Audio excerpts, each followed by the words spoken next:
So welcome to another Round Rock Honda video. This is Paul Heath and welcome to the 2020 CR-V that we're sitting in today. This is the EXL two-wheel drive model and this is our first look at the car today. A few subtle differences in the vehicle, namely in some of the trim levels we've now got in the Touring. We now have the QI wireless charger and we have a heated steering wheel, for example. In this EXL, we now have the auto stop-start feature. Common to the Pilot, for example, but now in the CR-V. You'll see some radical changes on the inside.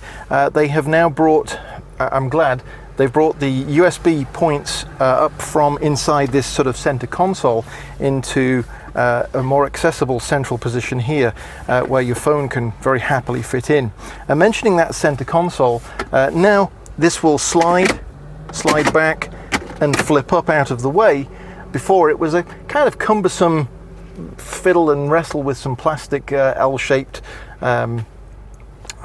modular trim piece that you then had to turn around, push back in, then it clipped in, then you think you were going to break it, but it worked. It was just not very well engineered. This is much better now for the 2020. Fold down, pull across, super solid, and it creates a solid platform front to back rather than just kind of a half area before where you could store a tall flask or something like that, a Yeti or a Arctic cooler type jar. But really nicely done there. Still got the 12 volt power down in there, just that they've moved those USB ports up.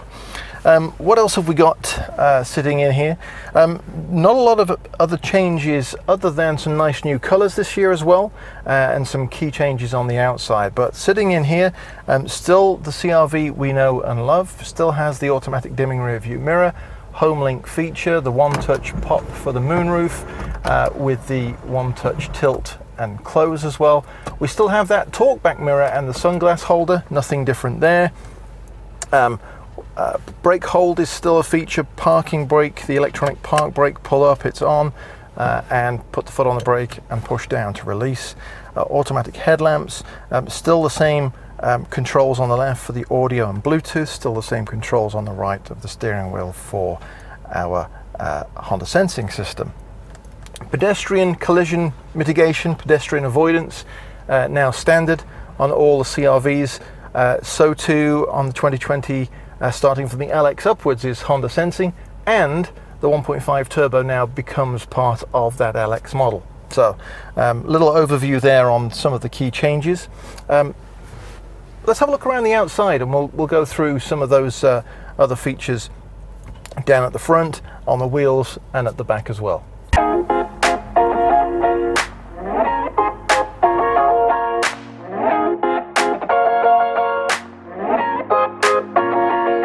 From the outside of the 2020 CR-V, this is the Aegean Blue. This is one of the new colors for the CR-V 2020 model.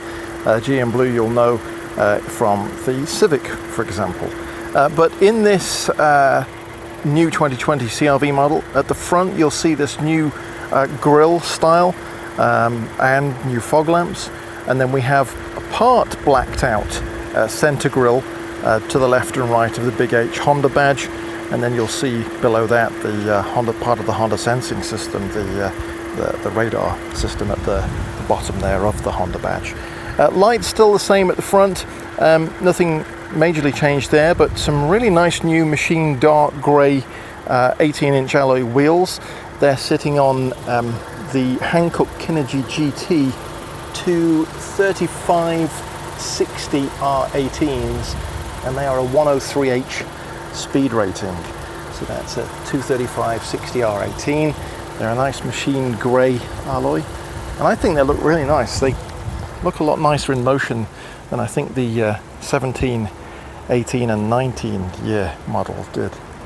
They weren't bad at all, but these look really sharp. So coming around to the back of the car, you'll see as we look low down, they've got the new trim piece along the rear diffuser there at the bottom, and it's silver grey. It's muted. It still hides the tailpipes that are underneath. This is the EXL model, remember.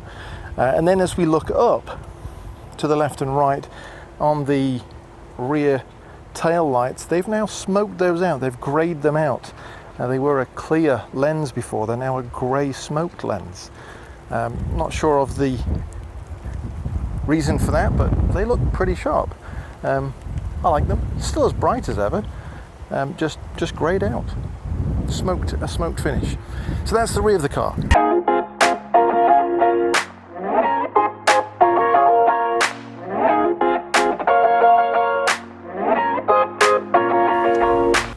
So back in the car then, looking at the usual suspect in the center here, the infotainment system.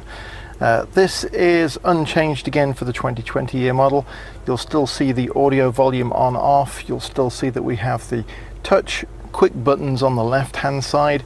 For example, if you were within the radio, for example, but you wanted to switch to phone, you didn't have to go back to home to go to phone. You could just quickly hotkey on the left hand side and go to phone. A lot of reviews still say it's a little laggish, and no changes there. It is as quick as it's always been. It isn't particularly slow, but compared with some systems, maybe Android Auto or Apple CarPlay, it is fractionally slower.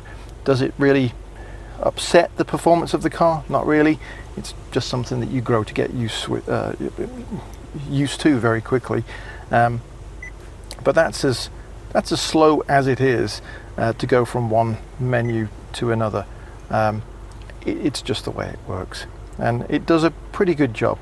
Yes, Android Auto, Apple CarPlay as standard, they would come up here when you connected to the USB port closest to the driver's right knee.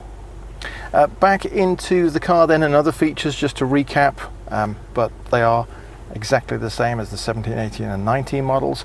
Still have those power adjustable seats for the driver and for the passenger. Very, very nice adjustment on the driver side, on the EX and EXL models, and obviously the Touring as well. Still have all of that informational display in the center as well. Customizable. You decide what you want to have shown there, whether it's your MPG, whether it's your radio, whether you want to use the other features on there. You just tap the I button on the left hand side of the steering wheel. Memory seats on the EXL and Touring. That's nice with key 1 and key 2, so driver 1, driver 2. Auto adjusts the seat for you to your set position, so if somebody comes in and fiddles around with it, it goes back to how you have had it set for your back, your legs, your knees, your arms, your shoulders, everything else. Your comfort position is always remembered. In the back of the car, let's take a little look in the back. Still lots and lots of legroom, but I'll show you now.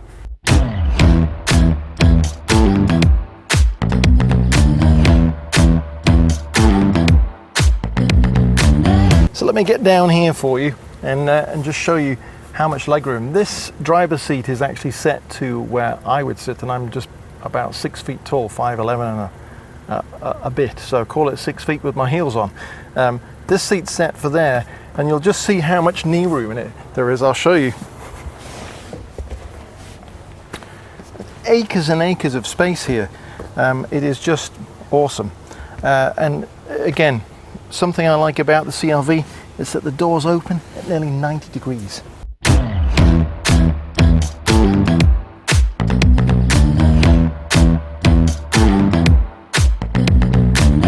And then to round it all off, still acres of space in the back with the one-touch fold on the back left and right seats. It is a very simple system compared to the 16 and prior models of the CR-V, where you had to fold up the seat when you wanted to return it back up to upright and pop the headrest back and shove the seat back up. It's just a one clip, one tug on the handle there, and off it goes down. And then to put it back up, it's a very simple, just come around to the side and just literally push it back up. It's as simple as that. What I do like also is that you still have the flat load space if you want to go shopping at IKEA. Other stores exist. Or if you wanted to obviously have a little extra load height, you can drop that down, and underneath the back there is your spare wheel and brace and jack, all nicely padded and soundproofed as well in the back to stop droning into the back of the vehicle.